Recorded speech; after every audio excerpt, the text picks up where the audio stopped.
You're listening to an interview taken from the Tonic Talk Show and Podcast, heard exclusively on Zoomer Radio. To download or listen to the original episode or other episodes of The Tonic, please visit thetonic.ca. Joel Thuna is a master herbalist and general manager of Purely Natural. He strives to improve the quality of natural products in the market and passes along his knowledge of herbal remedies through lectures and articles. Welcome back to the show, sir. How are you? I am happy as always and happy to be here even more. Excellent. So today, neither of us are personally qualified to talk about this. We haven't lived through it. No, we have not. But, you know, our years vicariously. Yes. Well, no, I'm not going to get into that trap. But, you know, through our years in the health and wellness industry, obviously we see what's coming down the pipe. And it's a huge issue for a lot of our listeners. And that is menopause. Oh, yeah. So let's start at the very beginning. What is menopause? I'm really happy to be doing this because this confusion around this is incredibly gargantuan. Mm-hmm. Almost everyone I spoke to didn't know exactly what it was, and there was a little bit of awkward silence when I brought up the topic, so I'm happy we're covering it. So what menopause actually is, very simple, it's the time after a woman's menstrual cycle stops, essentially when their fertility ends. It's a normal part of aging. It is not a disease or a disorder. I'd like to clarify that. It is not a disease or disorder. It is a natural biological function that will happen, guaranteed. And should happen. Definitely. Oh, without question. Clinically, it's considered to start exactly 12 months after the last menstruation. And that is, of course, without a specific medical cause, because if you have some medical causes, i.e. hysterectomy or chemotherapy, it can happen earlier than that, but it's clinically 12 months after the last one. Okay. So with the notion of menopause comes with the symptomology, which is, I think, what everybody sort of needs to wrap their head around. What are the actual symptoms of menopause as opposed to perimenopause, which we're going to get into, right? Yep. Well, the symptoms are divided into two classes. There's the physical symptoms and there's the emotional symptoms. And it's not as though one is more important than the other because they go hand in hand and they affect each other. So physically, it's hot flashes, memory issues, fatigue, bladder infections, incontinence, change in libido, and vaginal dryness. For the emotional symptoms, they're sleep disruptions, lower energy levels, irritability, moodiness, painful sex, and depression. And if you look at those lists, they do intertwine with each other. Of course. Yep. And that's where some people have serious issues in that they start with one of the emotional symptoms, thank you. One of the emotional symptoms, then they experience one of the physical symptoms, and they feed on each other, and then the emotional gets worse, then it feeds and feeds and feeds and feeds in a never-ending loop, essentially. Right. So it's a cycle of discomfort that sort of reverberates, right? Correct. As one issue arises, others can flow from it. And as they worsen in people that don't do anything about it and just try and live with it, it's ripe for depression. Okay. So those symptoms that you discussed, are those symptoms of menopause or the process of going to menopause or perimenopause? Bit of both. And we'll dissect that Yes. in a few minutes. Okay, but before we get there, why do women go through menopause? Physiologically, like, why do we do that? Well, when I mentioned that I was doing this to a friend of mine, her initial response was, it's a cruel joke. But there is actually a biological reason behind it. And the biological reason is called the grandmother hypothesis.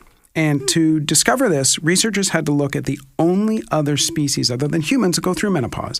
And the only species that do it other than humans are specifically toothed whales, those being belugas, narwhals, killer whales, and short-fin pilot whales. And you're probably, listeners, wondering, why the heck do I care? Well, the reason is it was easy to look at those species and see how the whales that have gone through menopause, how they interacted and what their roles were. It's much easier to do it in animal species than it is in humans. Right. Because we tend to lie. So this is a sociological study. Correct. As opposed to a biological study. Correct.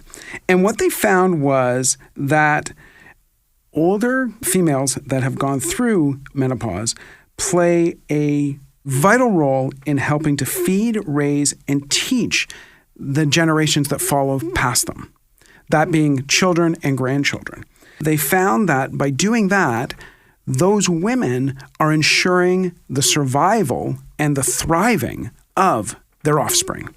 They found that older women are better off if they stop reproducing and focus on helping the children when it comes to the children's survival, because it gives them the best shot at what's called the genetic legacy. If they kept reproducing, the problem would be they'd find that they would spend so much time on the youngest child. Progeny, thank you. That they would be ignoring the other ones, and their survival would be in jeopardy. By stopping reproducing and then being able to focus on all of the progeny, they are giving them a leg up, and a big leg up, both in food and as well in nurturing. Right. And I would presume that tied into this is the longevity of the animals that go through menopause, right? Definitely. Because whales tend to live longer on average than other animals. Yes. Not as long, obviously, as humans, although it's a separate issue. But also, my understanding is that whale pods are female-led as well. Yep. So from a sociological perspective, if you have the responsibility of leading your group, not having to reproduce would make things easier. You could focus on the actual leadership, which is, I think, what you're saying Definitely. in terms of humans as well. It's a leadership issue for women, because then they're not bogged down with the reproduction into their later years. Correct. And if you think about it, also look at our population here. How often have you heard where a senior woman is the primary caregiver to multiple members of her family? Right. Because she's nurturing, they have the knowledge and the ability to do it. Okay. So it's the exact same thing. Let's talk about perimenopause now. Yep. What is it, and what are those symptoms as compared to menopause? Okay. Well, there's a lot of confusion around where perimenopause is, what it is, versus menopause itself. Right. So in the years leading up to menopause, most women will have changes in their monthly cycles.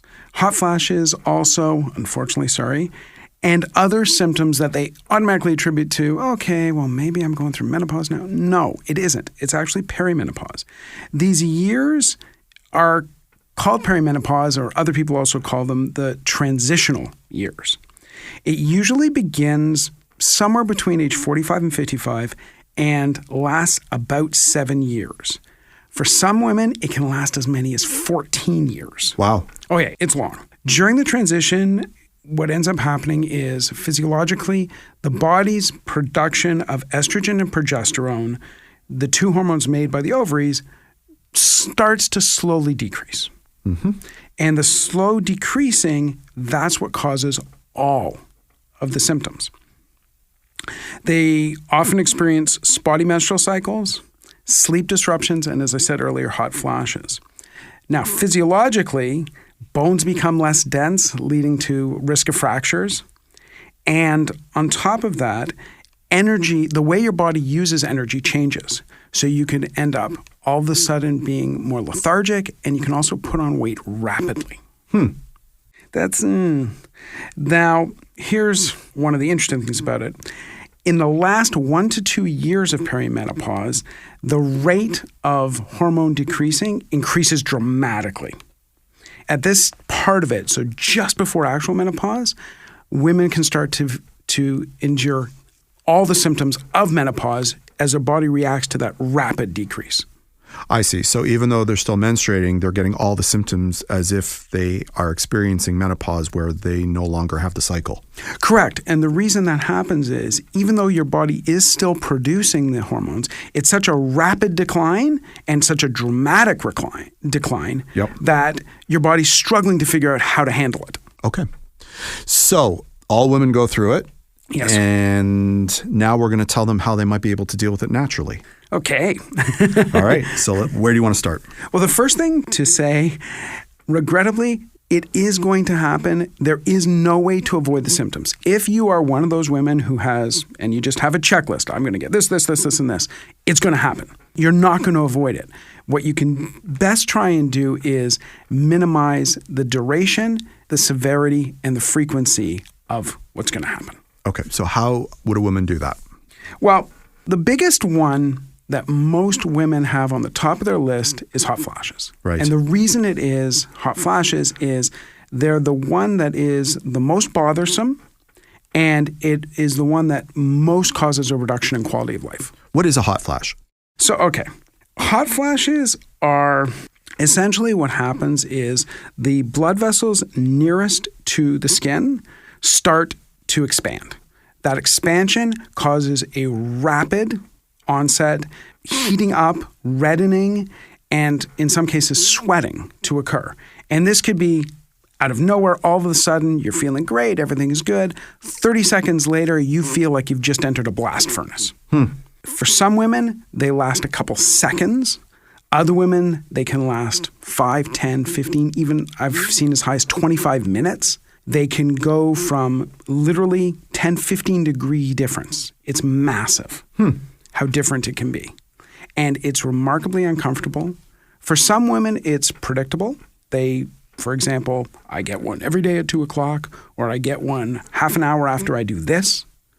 For other women, it's completely unpredictable. So there's no external, predictable catalyst that's going to cause somebody to have hot flashes. It's random, and it's just a function of perimenopause. That's it. Correct. But there are triggers. Okay. And they're not triggers for everyone. Some people, one trigger is, other people it isn't. So people do have to know their own triggers.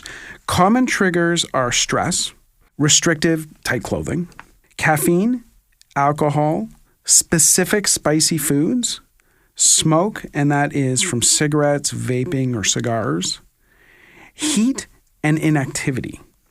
And what I mean by those, for example, when I say inactivity is you're more likely to suffer hot flashes, and they're more likely to be more frequent and more severe if you're someone who's fairly lethargic. If you're someone, for example, who goes to spin class regularly or goes to yoga class or goes walking regularly through the neighborhood, they're not going to be as bad and they're not going to be as frequent as they would be. They may still be bad, they may still be frequent, but they won't be as bad as they would be. If you're around cigarette smoke a lot, it's probably going to be a problem.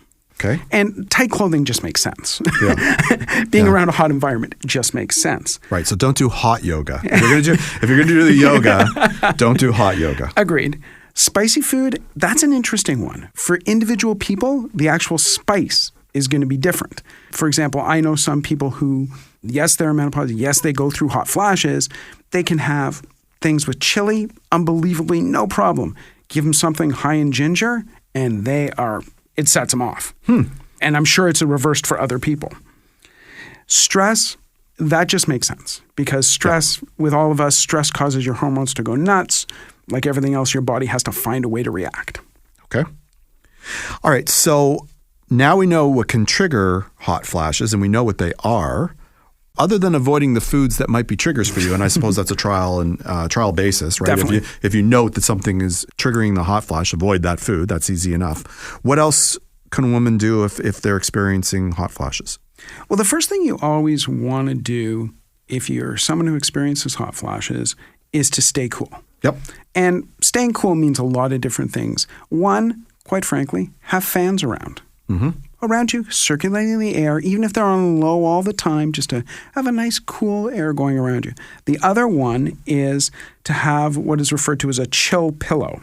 It's a pillow at night that may have cooling memory foam, water, or other cooling material, even something like a mild ice pack, just to have something there that can keep you cool just in case.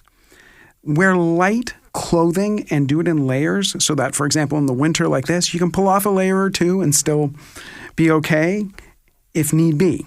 The other big thing to do is exercise. Yep. And I'm not telling you to go out and pretend you're Lou Ferrigno or Arnold Schwarzenegger. Yep. Just do something regularly that gets the heart rate going, gets the blood circulating. It essentially gives your body some ability to manage heat regulation better.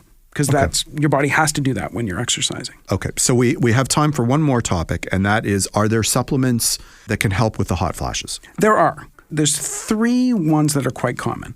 One is sage. It's a traditional remedy for hot flashes and night sweats. Researchers found that users who took a really strong medicinal sage managed to get a 60% reduction in frequency of hot flashes. EPA, which is one of the omega-3 long-chain fatty acids found in fish oil and in algae oil, found had a significant reduction in hot flash frequency and duration as well. Yep. And The last one is black cohosh. Black cohosh, been used for centuries for this. There is, however, one proviso. If you have liver issues, don't go near black cohosh. Fantastic. Thank you so much for coming on the show today. What are we going to discuss next month? Are we going to discuss more menopause issues? Definitely. There's a lot more to talk about here. I'd love to do it.